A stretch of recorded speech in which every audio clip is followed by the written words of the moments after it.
Buhay mangingisda ay hindi biro, kaya shout out sa lahat ng mangingisda. Ngayong araw ay pupunta kami ng dagat, kasama ko si Glenn, si Tinoy, at syempre kasama ko yung papa ko. Iwan muna namin si Bantay kasi di siya pwedeng sumama. Niready muna namin yung bangka at tinanggal namin yung lambat kasi apat kaming sasakay dito para di masyadong mabigatan yung bangka. Di na namin pinatagal, binuhat na namin agad yung bangka papuntang dagat. Agad na kami nagsagwan patungo sa pupuntahan namin. Maganda yung dagat at yung langit, napakaganda din. Di namin alintana yung pagod sa pagsasagwan kasi habang nagsasagwan kami, nagkikwentuhan kami. Dami naming nakasabayan, kala mo may funeral parade sa San Juan. Pagdating namin sa spot, niready na namin yung pailaw o blinker. Tinali agad ng papa ko at hinulog sa dagat. Akala mo may disco sa ilalim ng dagat. Ito pala yung gagamitin namin na panghuli ng pusit. Saranggat po yung tawag dito. Dadasalan muna bago ihulog. Ay di pala, iilawan muna bago ihulog yung saranggat. Pagkahulog, simulan muna ng galaw-galawin yung saranggat para ka lang nag-exercise sa gym nito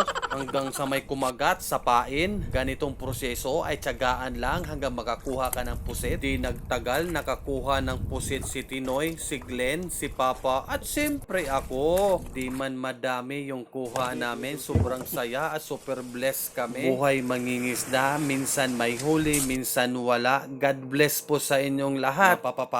Di ara, wala.